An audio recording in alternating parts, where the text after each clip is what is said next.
Sortir de sa bulle, partager, c'est maintenant. Bienvenue sur ethiquetv.fr. Nous avons entrepris un beau périple en voiture depuis la région parisienne vers le sud-ouest et le sud-est de la France. La première étape fut entre Bordeaux et Toulouse, à la Maison Forte, où Philippe nous a présenté la philosophie du projet. Ensuite, une seconde vidéo avec Sébastien qui nous a présenté son expérience à travers une visite de son jardin permacole. Nous sommes allés à Tarbes retrouver Roxane qui nous a présenté l'association Enfance et Liberté. Ensuite, une seconde vidéo avec elle sur son projet de film long-métrage Super Héros. Nous avons retrouvé Nina et Jacques de la chaîne YouTube Destination Bonheur, chez eux, qui nous ont proposé une visite de leur lieu de 3000 m² qu'ils développent sur les bases de la permaculture et de la forêt comestible. Nous sommes allés dans les Pyrénées à la rencontre de Bernard Bertrand, qui nous a partagé ses 40 dernières années de vie au service de la nature. Ensuite, nous sommes allés du côté de Fayence, retrouver Stéphanie, qui immortalise dans son propre jardin les portraits d'une biodiversité grandissante. Pour terminer ce voyage, nous sommes allés du côté de Valence pour retrouver Ariane et Alain dans leur ferme biologique et écotouristique. Alain, avec qui nous avions fait la toute première vidéo Ethique TV il y a 3 ans, à l'occasion de son retour d'un tour du monde en vélo. Voilà, merci beaucoup pour votre attention et belle découverte à vous. Sortir de sa bulle, partager, c'est maintenant ou jamais. Ça peut faire des émules, qui sait. Salut Roxane. Salut Stéphane. Comment vas-tu? Ça va? Bon, vraiment très heureux de te retrouver ici à Tarbes. Mais moi aussi. Et voilà, et donc on s'était rencontrés lors d'une émission en live sur Réinfo Covid sur le thème des arts militants, à travers lequel tu présentais ton projet de film long-métrage Super Héros avec les enfants. Donc ce sera sujet d'une deuxième vidéo ensemble après celle-ci. Donc on vous met en descriptif de la vidéo le lien vers cette émission si ça vous intéresse. Et alors donc cette première vidéo qu'on fait ensemble, c'est pour nous parler du collectif Enfance et Liberté. Alors, donc, est-ce que déjà tu peux nous parler de la genèse de ce collectif, à quand ça remonte et qu'est-ce qui a lancé les choses, amorcé les choses et où vous en êtes aujourd'hui? Alors Enfance et Liberté, c'est la réunion des collectifs. D'accord. Donc en fait, c'est une entité, un mouvement qui réunit tous les collectifs de France. Les collectifs de parents qui œuvrent et qui militent contre les mesures délétères, des mesures sanitaires en fait, sur les enfants. Sur les enfants. C'est-à-dire qu'en gros, on s'est réunis au départ tous en collectifs locaux. Oui. Donc ça, c'était quand ça? C'était en fait, ça a commencé déjà quand ils ont mis le masque aux ados. D'accord, masque aux ados. Mais après, quand il y a eu le masque pour les tout petits, enfin les 6-11 ans, ouais. Bah là, il y a eu des collectifs qui se sont montés partout en France. Naturellement, il y a eu plein de collectifs qui se sont... Il y a eu plein de parents qui se sont rassemblés, qui ont créé des groupes Facebook, WhatsApp, mail. Voilà. Et petit à petit, les collectifs ont commencé à communiquer les uns avec les autres de manière très naturelle. Ok. Tout le monde s'est appelé, vous, comment ça se passe dans telle ville, etc. Et ça se passait pas bien, en fait. Les enfants ont beaucoup souffert de ces mesures sanitaires, et notamment le port du masque, qui était juste un coupe joie et un coupe souffle et un coupe confiance et un coupe tout, en fait, pour eux. Et du coup, on était inquiet, on avait besoin vraiment de se mettre en action. Ouais. Donc naturellement, en fait, les parents ils se sont tous rassemblés et puis on a commencé à se rassembler de manière régionale et puis après de manière nationale. C'est-à-dire qu'à un moment donné, on a ramené tous les collectifs sur un seul groupe. Donc toi, tu as participé à la synchronisation de tous ces collectifs. Parce que déjà, à l'origine, toi, tu travaillais dans quel secteur? Est-ce que tu peux nous en dire un petit peu plus sur ton passé professionnel? Alors moi, à la base, je suis directrice de production événementielle. Je monte des événements d'entreprise. D'accord. Voilà, donc oui, je suis rompue à la coordination, c'est mon métier. Voilà, c'est ça, ouais. Et tu l'as fait pour des grandes enseignes, dont TF1, tu as bossé pour TF1. J'ai travaillé quelques années pour TF1, ouais, entre autres. D'accord. J'ai fait quelques événements pour M6 aussi, on a fait D'accord. Donc la coordination... la coordination, on a monté des événements avec beaucoup de techniciens, beaucoup de décorateurs, beaucoup de corps de métier. Donc je sais coordonner. C'est mon métier. Je sais donc anticiper, je sais communiquer, parce que c'est aussi de la com. De la com, beaucoup, oui. Voilà. Donc moi j'ai commencé à coordonner mon propre groupe, mais alors là ça n'a plus rien à voir avec le professionnel. Là, on était vraiment sur de l'affect, sur de la famille, sur les amis. Oui, parce que toi à ce moment-là, quand tu vois tout ça, toi ça te touche profondément par rapport à ce qui se passe avec ton fils à l'école. Déjà. Moi, mon fils, déjà quand je lui ai annoncé qu'il allait devoir porter le masque, parce que c'est arrivé le 2 novembre pour les 6-11 ans. D'accord. Mon fils avait 8 ans à ce moment-là. Et il a commencé à crier, quoi. Pour lui, c'était la fin de sa vie. C'était pas normal, quoi. Non, comment ça, je vais porter un masque toute la journée un enfant. Donc, qu'est-ce qui se passe, toi, à ce moment-là? Tu vois ces collectifs qui sont déjà en place Ouais, non, en fait, à ce moment-là, moi, je sais même pas s'il y a des collectifs qui sont en place. Je sais plus ou moins, parce que je suis les réseaux... qu'il y a eu des mouvements pour les ados qui se sont créés. Sur Facebook, beaucoup tu regardes, entre autres, Tu es très actif sur Facebook, toi. Hein. Plus Facebook, c'est notre génération, on n'est pas très Insta. mais entre autres, parce que on regarde un peu de tout. Moi, je lis des articles mainstream, comme je lis d'autres articles un peu moins... avec des médias plus alternatifs. Hein. Et puis, de par ton activité passée, tu t'es habitué à travailler avec la presse, en fait. Exactement. Donc, voilà. Donc, voilà. Et donc, je crée mon groupe et je suis contactée par plein d'autres groupes. Et donc, je fais vite connaissance avec Fred, qui avait monté, avec Christelle, Fred, qui ont monté Parents 2021, qui avait déjà énormément de membres. Ils avaient quoi? Ils avaient 10 ou 15 000 personnes déjà sur le groupe.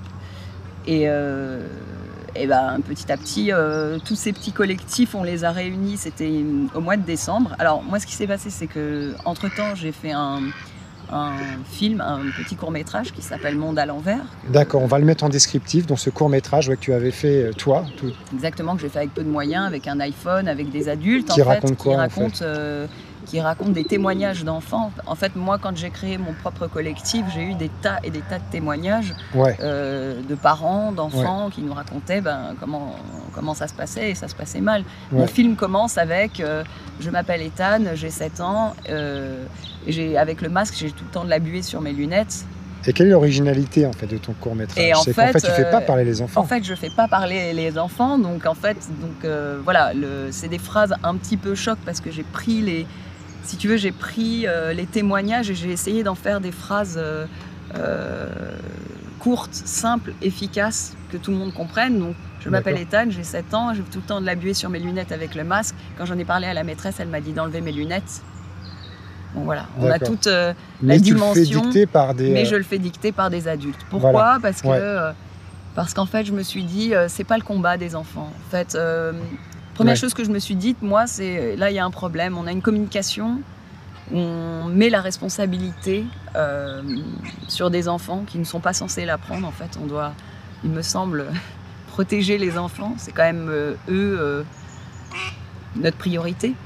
On est censé, il me semble aussi, leur laisser vivre une forme d'innocence, une forme de... Et cette vidéo va devenir vite virale alors? Elle va devenir vite virale. Je l'ai lancée dans la nature. Donc c'est des adultes qui portent la voix des enfants. C'est des adultes, c'est pas forcément les parents des enfants en fait. Non, d'accord. Ce sont des adultes. C'est plus un jeu d'acteur en fait. C'était même pas des comédiens en fait, à part Ingrid Pourège que j'ai appelée. Parce qu'en fait, elle est venue sur mon groupe Facebook, elle a demandé à venir, et puis donc je l'ai contactée, je lui ai demandé si elle voulait bien nous filer la chanson qu'elle avait faite pour les enfants. Elle a dit oui, elle a dit si tu veux, je te fais un des personnages aussi. Super. Mais à part Ingrid, il n'y a personne ce sont que des parents qui trouvent aussi que ces mesures sont... D'accord, on la met en descriptif, comme ça chacun va pouvoir regarder. Et donc voilà, l'idée c'était de dire, on protège les enfants, on les fait pas rentrer dans ce combat. Donc c'est des adultes qui vont porter leur voix, et d'ailleurs c'est des adultes de tous les horizons qui racontent les voix d'enfants de tous horizons aussi.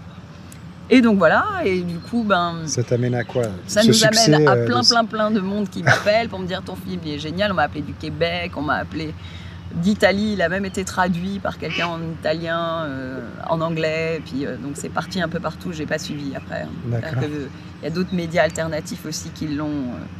Martine Vonner l'a partagé, Christian Perron l'a partagé. Ben voilà, tous les gens qui étaient un petit peu sensibles à la cause des enfants. Et voilà. Et du coup, ben, j'ai eu plein de collectifs qui m'ont appelé. Et donc, j'ai participé moi aussi à réunir ces collectifs. Et un jour, c'était fin décembre, je crois, on s'est retrouvés avec 80 personnes en Zoom. Ouais, vous avez fait une grosse réunion de tous les coordinateurs des voilà, collectifs. Tous les admins de groupe, on va dire. On s'est retrouvés sur un gros Zoom et on s'est dit... Bah, et donc là, tu me disais environ 80 personnes, mais chaque personne a plusieurs milliers de... C'est ça.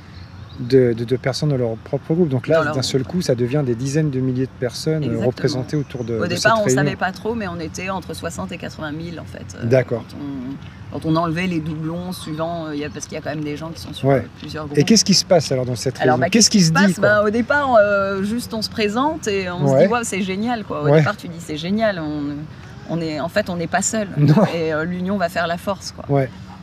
Et donc l'idée, c'était justement de réunir pour avoir du nombre et pour pouvoir porter une voix, une parole qui soit entendue. Ouais. Et on a décidé de se structurer un minimum. Donc on a créé une charte graphique, un logo et un nom. C'est là que vous avez posé le nom ensemble. C'est là qu'on a posé le nom Enfance et Liberté. Ouais. Et on s'est dit, on va faire une première manif nationale. Donc l'action, c'est la manifestation la première tous ensemble, c'était le 9 janvier 2021. Et à travers 35 villes de France, plus la Réunion, parce qu'on avait aussi une Vous avez synchronisé en même temps 35 manifestations. Exactement. 35 villes de France. Et ça, c'était quand? Ça, c'était le 9 janvier. D'accord. La première grosse réunion. Sous l'étiquette Sous l'étiquette Enfance et Liberté, avec notre charte graphique. Et les revendications, les messages, c'était quoi? Les messages, c'était Monsieur le Président, ne faites pas semblant, entendez-nous maintenant. D'accord. Voilà, donc on a tous crié à l'unisson cette phrase et on a sorti un communiqué de presse aussi pour prévenir la presse, pour leur dire écoutez, maintenant, il faut que vous entendiez la voix des enfants. Ça fait quelques mois maintenant que... Donc ça, c'était un peu ton métier. Donc tu as su envoyer aux bonnes personnes. Et vous avez eu un bon retour sur ça? Oui, on a eu des retours. Alors après, c'est toujours compliqué parce qu'on a quand même, qu'on se le dise, la presse est aujourd'hui assez fermée quand même à ce sujet. On ne sait pas pourquoi. On travaille avec des agences de presse, etc., qui nous disent c'est très bizarre. En fait. Est-ce que c'est l'effet il y a trop de sujets à traiter? Il me semble quand même que le sujet des enfants est un sujet primordial. On est tous parents, quelque part. On est soit tonton, on est soit tata. Et pourtant, vous avez donc composé un dossier en faisant beaucoup de recherches et de... Ouais, alors derrière, on a mené d'autres actions. On a créé un bilan d'impact. Bilan d'impact, d'accord. En fait, c'est pas normal, si tu veux, qu'on impose des mesures et que derrière, notre gouvernement, l'État, nos dirigeants, en fait, ne décident pas de mener une grosse enquête d'impact sur toutes ces mesures. Les dommages collatéraux, quoi. Voilà, exactement. Donc alors, c'est quoi les dommages collatéraux du port du masque? Est-ce qu'on commence par les physiologiques ou les psychologiques? Il y en a tellement, en fait. En dommages physiques, déjà, il y a beaucoup de problèmes dermatologiques. Bon. Ensuite, il y a des problèmes d'étouffement. Il y a vraiment des sensations d'étouffement. Il y a vraiment des enfants qui tombent dans les pommes. Aujourd'hui, il y en a qui saignent du nez. Et il y a énormément de maux de tête. Donc les maux de tête, c'est pas j'ai juste mal à la tête, c'est tous les jours. Donc il y a un problème en fait. Quand les enfants ont mal à la tête, c'est qu'il y a un problème. On n'a pas mal à la tête pour rien en fait. Donc voilà, après il y a des dommages physiques qui sont bien plus graves, qui sont des cas plus particuliers. Mais après, on va aller surtout sur les problèmes psychologiques. Parce qu'on va dire que les enfants, la plupart du temps, maintenant, ils arrivent quand même à baisser un petit peu le masque. Ils arrivent ils s'accommodent en fait, ils trouvent des solutions pour respirer et ça c'est pas normal. C'est-à-dire que je vais lancer un message là, je suis sûre qu'il y a beaucoup d'enfants qui se reconnaîtront là-dedans, mais il y a énormément d'enfants qui font tomber leur stylo sciemment. On en entend de plus en plus parler. Pour respirer sous la table. Et ça c'est terrible. Mais sauf maintenant qu'il y a des enseignants qui mettent des règles de ne pas ramasser les choses par terre. C'est le cas de la maîtresse de mon fils. De ton fils, voilà. Elle a décidé que les enfants ne devaient plus ramasser leurs fournitures quand elles tombaient par terre. Voilà. Donc Donc tu disais que vous avez des jetons en fait. Alors voilà, dans l'école de mon fils, dans la classe de mon fils, la maîtresse avait décidé à un moment donné de créer un système de jetons. Des jetons pourquoi alors? Des jetons pour, si tu veux, les dissuader, parce que quand le masque est arrivé, donc a priori, de ce qu'elle m'a expliqué, hein, les enfants demandaient trop à sortir dehors respirer, parce qu'ils ne pouvaient pas respirer dans la classe avec leur masque, donc ils ne supportaient pas le masque. On marche sur la tête là. Ouais, on marche un peu sur la tête, donc elle m'a expliqué qu'ils demandaient trop à respirer, donc en fait elle a dû, alors elle n'était pas d'accord avec ce mot, mais elle a dû les dissuader de le faire trop souvent, d'utiliser ce droit apparemment, il levait la main, il sortait, il se mettait juste dehors, il respirait 30 secondes sans le masque et il rentrait. Hyper funky. Comment tu vivais ça, toi? Mais tu peux pas bien le vivre. En fait, quand ton fils t'explique ça, tu te dis, mais où est-ce qu'on est? Enfin, et quand la maîtresse te dit, et je pense qu'en fait, elle est guidée par une peur qui lui fait perdre une certaine... elle doit écouter un discernement, tu vois. Je lui en veux même pas parce qu'en fait, tu te dis, c'est normal, en fait, on leur a dit... Elle applique des règles. Et puis on leur a dit, tu appliques les règles, mais là, elle va au-delà des règles. Si tu veux, là, on part dans une espèce de zèle qui va au-delà de ce que le décret ne prévoit pas de jetons, typiquement. Mais je pense qu'en fait, on les a tellement bassinés avec la peur, c'est-à-dire que le message a été tellement fort, je crois que les profs, en tout cas ceux qui ont peur, parce que tous ne sont pas dans ce cas-là, et j'expliquerai pourquoi après, mais je pense qu'ils ont l'impression qu'ils sont jetés dans une fosse au virus, quoi. Que les gamins sont des virus ambulants. Puis voilà, c'est ça la victimisation de... Tu peux contaminer ton enseignant, tu peux contaminer tes grands-parents, c'est toi le problème en fait. Mais j'ai eu aussi ce cas-là, mon fils a tout vécu, hein, c'est ça qui est... C'est sympa parce que pour la suite... Donc mon fils a eu aussi ce problème et là on est vraiment... Là j'ai demandé une médiation avec le diocèse, etc. Parce que là c'est très grave, on a le chef de cuisine qui l'a pourri pendant la cantine parce qu'il s'est levé, la fontaine était à 3 pas de lui et naturellement un enfant va chercher de l'eau pour boire et il s'est fait premièrement dénoncé par les autres élèves. Alors ça, on a vraiment un problème qui est terrible là, c'est-à-dire qu'on apprend dans beaucoup d'écoles, il y a des polices de masques, c'est-à-dire des enfants qui se prennent pour des flics. Et qui commence à dire aux autres, ça c'est tout le temps, toi t'as fait ça, maîtresse il a fait ça, etc. La dénonciation. C'est terrible. Je veux bien qu'on fasse pas de comparaison avec le passé, mais c'est quand même à se poser des questions. Retour en 40 quand même. Quand même, retour en 40, la dénonciation, c'est pas ce qu'on a envie de donner comme valeur à nos enfants. Et moi, la délation, j'ai toujours appris à mon fils de ne jamais en faire. Donc c'est doublement difficile en fait. Et donc il est allé chercher de l'eau et donc il s'est fait dénoncer et le chef de cuisine lui a hurlé dessus, clairement c'est une agression verbale, il lui a hurlé dessus, il l'a pourri en lui disant t'as des grands-parents, est-ce que tu veux les rendre malades, en gros tu veux qu'ils crèvent, cliché, quoi, c'est cliché et donc j'ai été alertée moi de ce qui s'était passé et mon fils ne voulait plus aller à la cantine. Donc voilà, un fils de 8 ans. Ça fait des dommages. Voilà. C'est ce genre de dommages, c'est toute cette culpabilité toute la journée. Tu remets ton masque, les punitions, les bons points, tu es un bon élève, les mauvais points parce que tu et tout ça, vous, en tant que synchronisateur de tous ces collectifs, tous les jours d'un seul coup, en représentant comme ça des dizaines de milliers de parents d'élèves, tous les jours vous recevez des mails, vous recevez des messages en vague, par vague. Et c'est vrai que moi au début personnellement, je pleurais tous les soirs. C'est-à-dire c'est un sacré dépassement. Hein. Que les personnes qui se mettent en action justement pour aller sur ce sujet-là, c'est dur parce que moi je me souviens avoir récolté énormément de témoignages et avoir tout envoyé à l'époque en masse à Carlo Brusa, chez Réaction 19, et j'avais fait un pavé énorme de témoignages. Mais enfin, c'était des larmes et des larmes. Quand j'ai écouté la chanson d'Ingrid Couret, je me souviens que pendant 2 heures, je ne pouvais pas sortir de la chambre parce que en fait, tu as tous ces parents démunis, ces enfants qui ne comprennent rien, ce qui se passe. Enfin, c'est inhumain. Et toi, tu t'es retrouvé comme ça sur... tu disais tout à l'heure que tu t'es retrouvé plus ou moins enfermé dans ta chambre à décharger, tout ça. Cette émotion, pour moi, c'était très, très dur. Et donc, c'est là où vraiment tous, quoi, vous, entre membre de tous ces collectifs, vous avez mis en place donc ces manifestations. Quelles sont les actions finalement dans toute cette urgence? On a fait ce bilan d'impact parce que l'État ne le fait pas. Un bilan d'impact de 25 pages? Ouais. Vous avez fait comment? Vous avez sourcé alors? On a sourcé.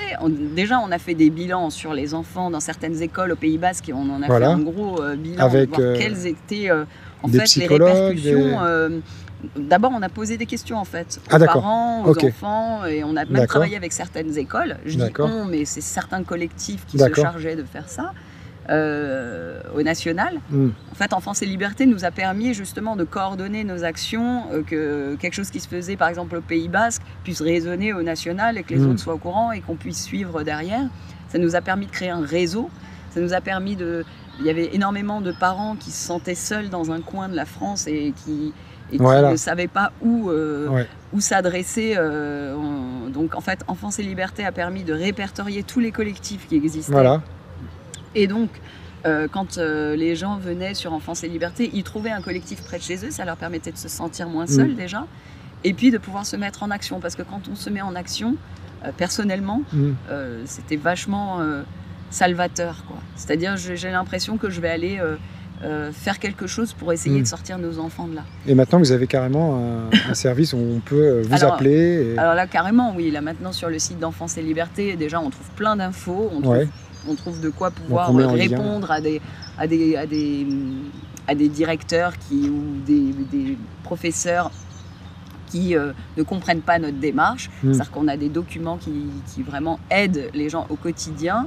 Parce que les gens ne sont pas toujours au courant, les mesures vont tellement dans tous les sens, ça va tellement vite, ils ne savent même pas ce qui est prévu, pas prévu par le décret. Donc là déjà on les aide à ce niveau-là.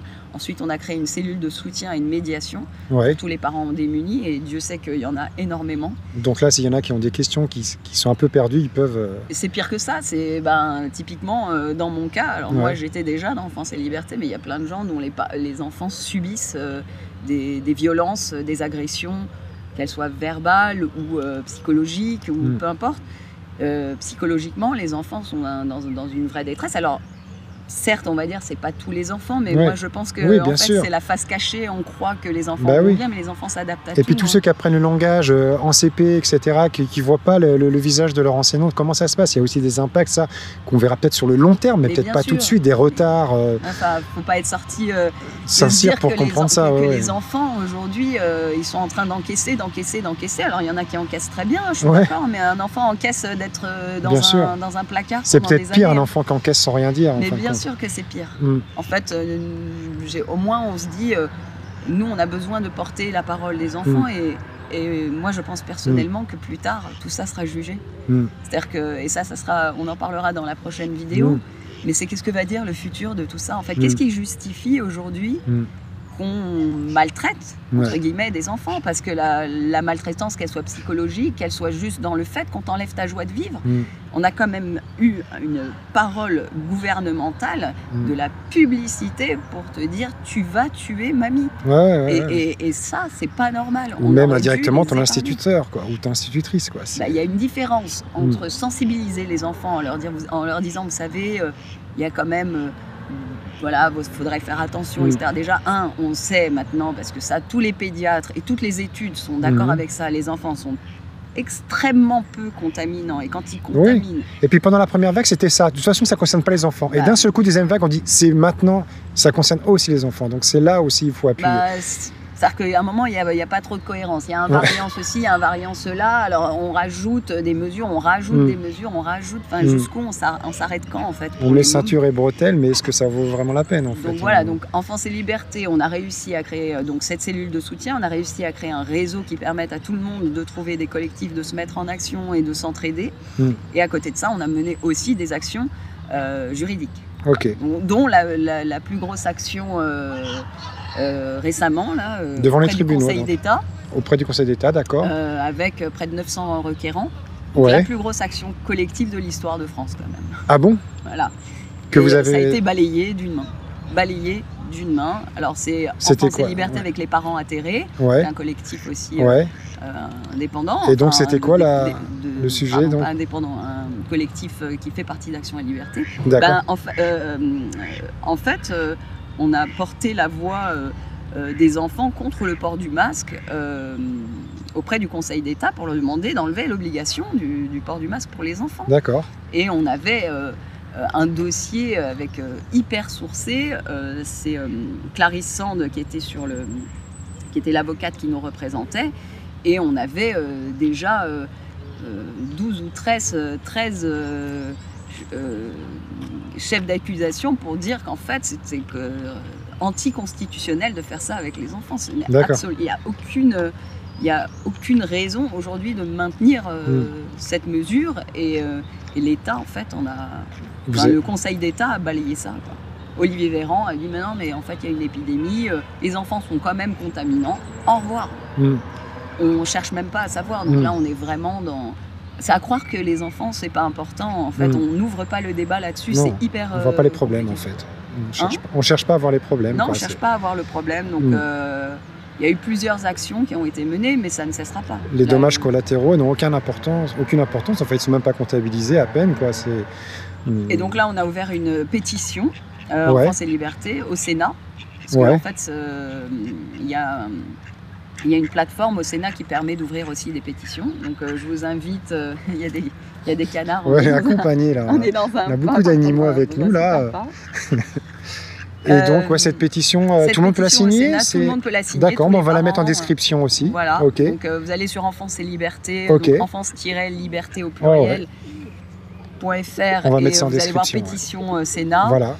Et vous signez. Alors il faut passer par une petite plateforme sécurisée, qui vous demande vos coordonnées, etc. Il ne faut pas prendre peur, il faut y aller, il faut aller taper cette pétition au Sénat. On a besoin de 100 000 signatures pour que ce soit forcément débattu au Sénat. Ok. Voilà. Et puis donc vous avez fait une très très grosse manifestation à Marseille. Ouais, entre autres. Non, en fait, on a fait une très très grosse manifestation le 13 mars en national aussi. Oui, national. La manif à Marseille, c'était une manif pour les libertés en général. En général, ouais. Voilà. Là, vous étiez encore... Mais c'était incroyable, quoi. Ouais, on fait ce qu'on peut, en fait. On manifeste, on essaye de faire entendre nos voix. Et surtout, vous passez à l'action, quoi. On passe à l'action. C'est bien de manifester, mais c'est surtout l'action aussi qui fait que... Bon, écoute, est-ce que tu fais une petite conclusion sur cette vidéo? Je pense que là, on a dit beaucoup de choses. Dans la conclusion, j'ai envie de dire que ça fait 1 an que nos enfants sont masqués, ça fait 1 an qu'ils n'ont plus de vrai bonheur, qu'il ne faut pas se relâcher parce qu'on se dit « Ah, ça y est, ils ouvrent les vannes, la liberté revient petit à petit. » Et moi, je suis très optimiste de manière générale, mais on ne sait pas, en fait, à quelle sauce on va être logé au mois de septembre. Donc, il faut continuer le combat. Et que les parents qui nous écoutent et qui pensent que leur enfant va bien et qui se disent ouais, mais le mien va bien, c'est pas parce que le vôtre va bien qu'on ne doit pas s'occuper des enfants de la nation, quoi. C'est notre priorité. Il y a beaucoup d'enfants qui souffrent. Et il y a beaucoup de parents qui sont en action, mais le nombre fera la différence. Il est temps vraiment qu'on pense tous à nos enfants. Alors on pense aux autres aussi, on pense aux personnes âgées, on pense aux artistes, on pense à tout le monde, mais les enfants sont notre priorité. C'est l'intérêt supérieur de l'enfant qui prime. C'est comme ça qu'une nation doit agir. C'est de penser à son avenir et on doit protéger nos enfants, c'est pas à eux de nous protéger. Donc venez nous rejoindre sur Enfance et Liberté. Voilà. Eh bien merci beaucoup Roxane. De rien Stéphane.